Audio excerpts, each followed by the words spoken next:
Bom dia, queridos, graça e paz do Senhor. Hoje é o segundo domingo do mês de julho. Estamos assim iniciando a nova série do terceiro trimestre. E a nossa lição de hoje, a lição de número 2. Texto básico, Josué de 1 a 5. O tema da nossa lição de hoje, a fé resiliente. O livro de Josué, quarto período da história do Antigo Testamento, dá continuidade aos eventos do Pentateuco. Ele começa com as palavras sucedeu depois da morte de Moisés, Josué 1:1, e continua relatando como Israel seria agora conduzido por seu novo líder. Esta empreitada de batalhas vai até Josué 12:24. Daí, até o final do livro, a obra relata a divisão da terra para implementar uma série de lutas e conquistas. O povo precisará demonstrar uma fé resiliente.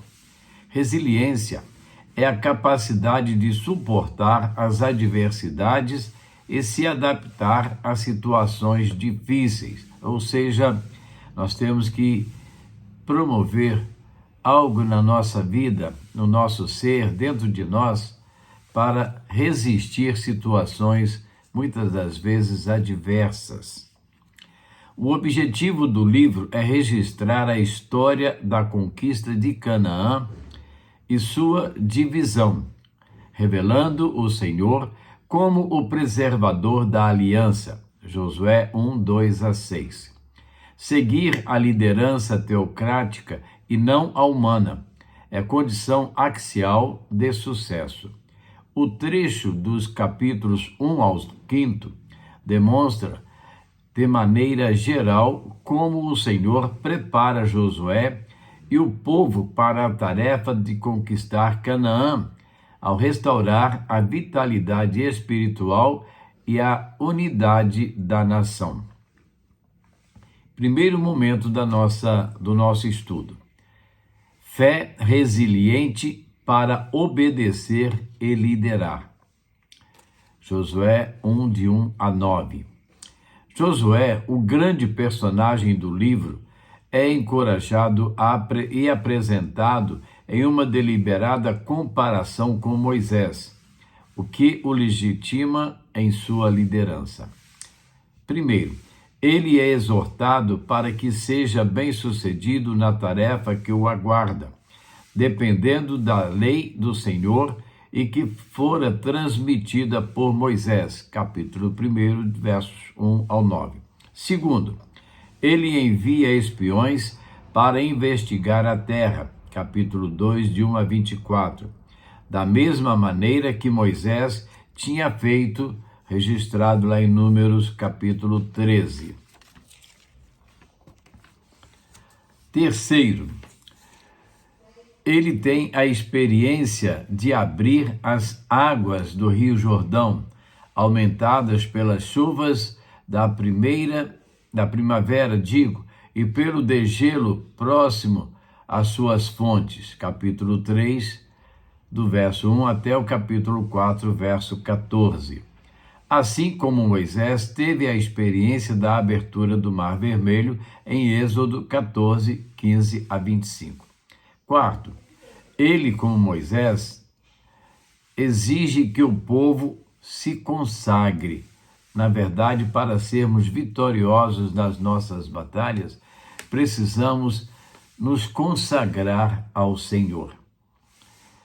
Quinto, ele encontra-se com o mensageiro divino na Terra Santa, à semelhança de Moisés, como aconteceu lá no livro do Êxodo. Em plena obediência, Josué assume o compromisso de produzir o cumprimento das promessas feitas a Israel. As ordens expressas no novo líder apontam para uma marcha contínua até a conquista da terra. Em resposta, o povo declara a sua lealdade, assim como haviam feito com Moisés. Interessante que corre do mesmo jeito, né, com Josué, como aconteceu lá no passado com Moisés. Segundo momento do nosso estudo: fé resiliente na redenção e testemunho. Josué 2:1 até o 4:13. A salvação de Raabe pode parecer um paradoxo, mas não é. Embora não possuísse padrões éticos elevados, esta mulher demonstrou uma fé em Deus. O Novo Testamento julga sua atitude como obra de fé, Hebreus 11:31 e Tiago 2:25. A sua prostituição talvez caracterizasse o estado moral da cidade e pode antes ter-lhe sido imposta e não escolhida. A grandeza de sua redenção pode ser vista no fato de que ela veio a tornar-se, do lado materno, uma ancestral de Davi e o Messias. O conhecimento prévio de quem era Deus revela a existência de pessoas simpáticas às reivindicações de Israel pela terra. Talvez, por esta razão, a iniciativa em proteger os espias. O apelo de Raabe, nos versos 14 a 21, estimula os enviados de Josué, que lhes prometem proteção. O relatório dos espias registra o pavor dos moradores de Jericó e fortalece a convicção de que o Senhor era com o seu povo. Aprendemos que o Senhor é misericordioso e que sem arrependimento genuíno não há salvação evidente. Mateus 21:31 descreve a redenção prometida a pecadores que buscam ardente e genuinamente ao Senhor. Raabe se humilha, quer a salvação para sua casa e também para si. Ela confessa, clama, crê, age e aguarda a salvação. Do outro lado, temos a convicção dos israelitas no Deus que cumpre suas promessas. No processo de preparação do povo para a conquista da terra, temos dois eventos importantes. Primeiro, a travessia do Jordão, capítulo 3, de 1 a 17. E segundo, o memorial que fora levantado no meio do rio, capítulo 4, de 1 a 13. Porque o Senhor operou grandes milagres quando da passagem pelo Jordão. Por que será? Pelo menos 3 razões são importantes. Primeira, confirmar a liderança de Josué.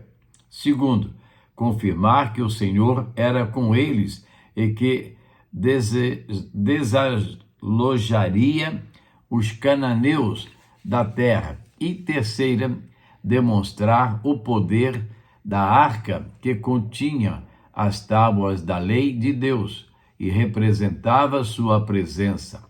Até essa altura, Israel fora guiado por uma nuvem e coluna de fogo. Agora a arca ia na frente do povo.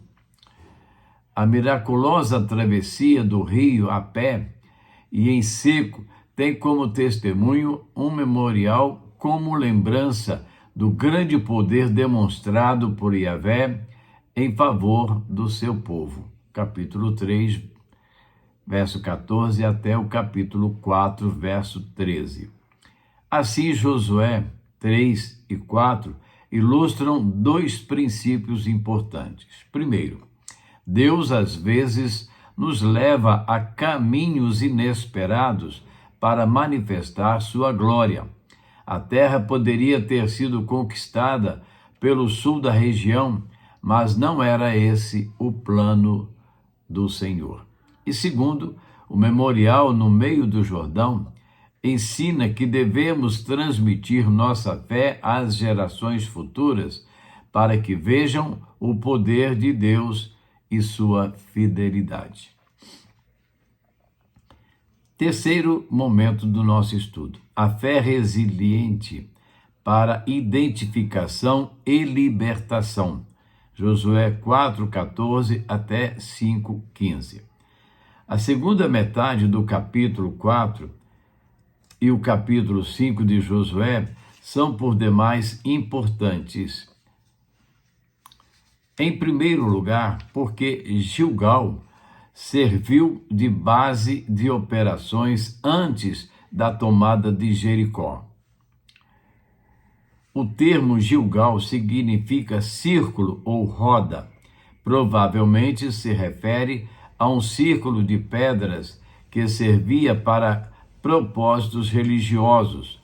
Outro memorial é erguido ali, a fim de testemunhar que Israel atravessou a seco o rio, assim como havia acontecido no episódio do Mar Vermelho na liderança de Moisés. Em segundo lugar, porque dois memoriais farão referência à aliança com o Senhor, a circuncisão e a celebração da Páscoa. Uma vez que os israelitas haviam deixado a prática da circuncisão durante o tempo em que estiveram no deserto, era evidente que a segunda geração não se circuncidasse. A circuncisão era um sinal de que o povo estava fazendo um pacto. Gênesis 17, de 7 a 14. E espiritualmente significava a renovação do coração. Romanos 2:29. Josué usa um trocadilho de palavras entre Gilgal e Galai, ou Galau, tirar ou remover, para expressar que o opróbrio do Egito havia sido tirado ao se renovar o sinal do pacto. Em seguida, o povo de Israel celebra a Páscoa, que comemorava a libertação do Egito. Foi a primeira celebração da Terra Prometida, 40 anos depois do início da peregrinação. O maná, que antes sustentara Israel durante a jornada, para de cair, e os israelitas começam a se alimentar dos frutos de Canaã, inaugurando assim uma nova etapa na sua vida. Em síntese, primeiro, a circuncisão prepara Israel para a conquista da terra, ao identificar a geração do deserto como herdeiro da aliança abraâmica. Segundo, a celebração da Páscoa e a participação do fruto da terra ligam a geração do deserto tanto ao livramento por Moisés quanto às promessas àquela terra. Conclusão do nosso estudo. E fez Josué assim, diz o texto lá do capítulo 5, verso 15. No trecho de 5, 13 a 15, Josué tem uma experiência sobrenatural com um guerreiro que se aproxima dele. A espada desembainhada indica provavelmente que o julgamento divino seria iminente sobre os cananeus. Josué lhe pergunta se era da parte de Israel ou do inimigo que viera. A resposta indica que veio como aliado. A aparição do príncipe do exército do Senhor faz com que Josué se prostre e adore. A recomendação foi a mesma dada a Moisés: descalça as sandálias dos pés, porque o lugar em que estás é lugar santo. As duas lições implícitas no tirar as sandálias são consagração e separação. Essa é uma parte que nos cabe no preparo para enfrentar o inimigo. Devemos nos oferecer ao Senhor como escravos movidos pelo amor e nos separar de todo o mal conhecido em nossa vida. Na consagração, reconhecemos o pleno direito que o Senhor tem sobre nós e sobre tudo o que possuímos. E Josué fez assim, espiando a terra e vendo a redenção das pessoas, pregando santificação e superando obstáculos, erguendo os memoriais como testemunho das experiências com o Senhor, obedecendo a práticas importantes na vida do povo e buscando consagração e separação em santa referência. Que façamos assim como Josué fez. Para você pensar e agir. A fé resiliente de Josué a fé resiliente de Josué te encoraja e nos encoraja a sermos obedientes ao Senhor da mesma forma. É uma pergunta. Será? A redenção do Senhor é, de fato, uma realidade em sua vida, de maneira que haja em você o desejo de servir de testemunha ao que Deus tem feito? Estamos nós dispostos a servirmos de testemunha para o mundo daquilo que Deus tem feito em nós e por nós e através de nós? Terceiro, você tem a marca da circuncisão em seu coração e celebra a grande libertação que lhe fora outorgada pelo Senhor? Não vivemos mais a circuncisão como fora lá no passado de Israel.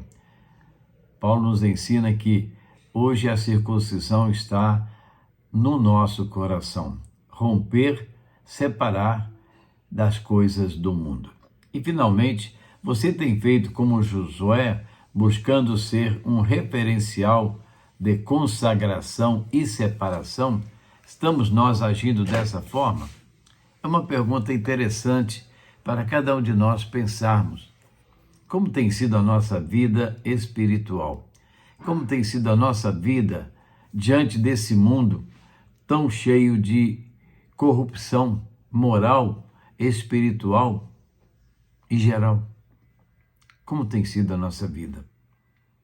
Precisamos parar com Deus, diante de Deus, e nos prostrarmos diante do Senhor e clamarmos que Ele nos ajude a viver essa vida que agrada a Ele. Vamos orar?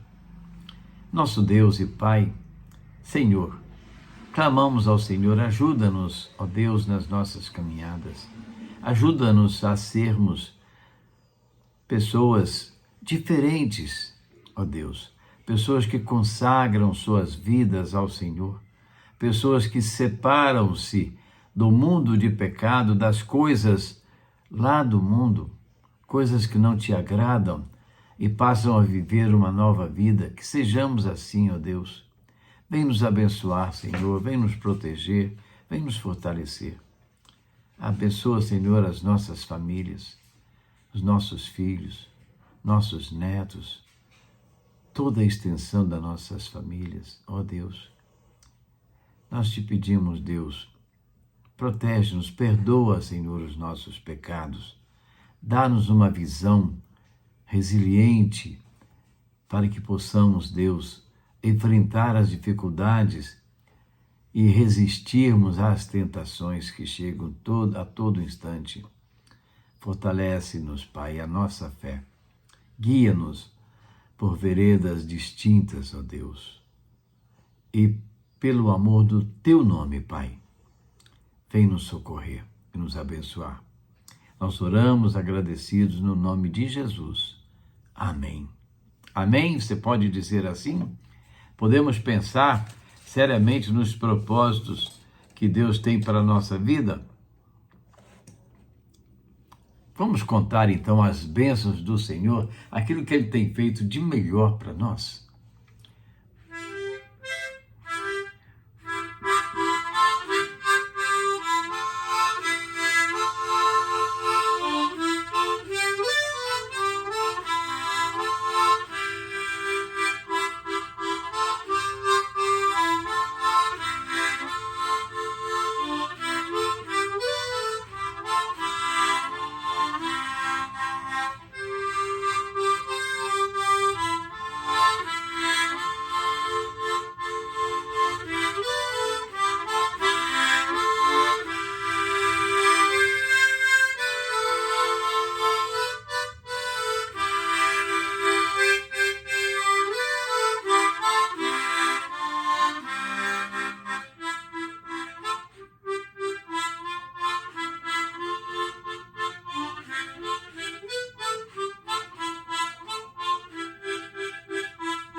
É isso. Vivendo uma vida de resiliência. Sabendo reconhecer a diferença que deve haver em nós e sermos verdadeiros servos do Senhor. Que cada um de nós possa vencer essas dificuldades e tornarmos servos autênticos e dedicados ao Senhor. E assim, queridos, chegamos ao final de mais uma EBD em Casa, nossa escola bíblica discipuladora. Que você possa crescer através do estudo dessas lições e aprender a viver de acordo com o querer e vontade do nosso Deus. Hoje é domingo. Aproveite a tarde de domingo com a sua família, viva momentos maravilhosos e lembre-se de uma coisa: logo mais nós estaremos na casa do Senhor para cultuar ao Senhor, para servir, para adorar ao Senhor. Não fique em casa, vá à casa do Senhor e juntos adoremos ao nosso Deus e Pai. A você, um bom dia, na paz e na graça e misericórdia do Senhor. E até amanhã, se Deus assim nos permitir, estaremos de volta trazendo para você uma nova reflexão. Amém? Que Deus abençoe.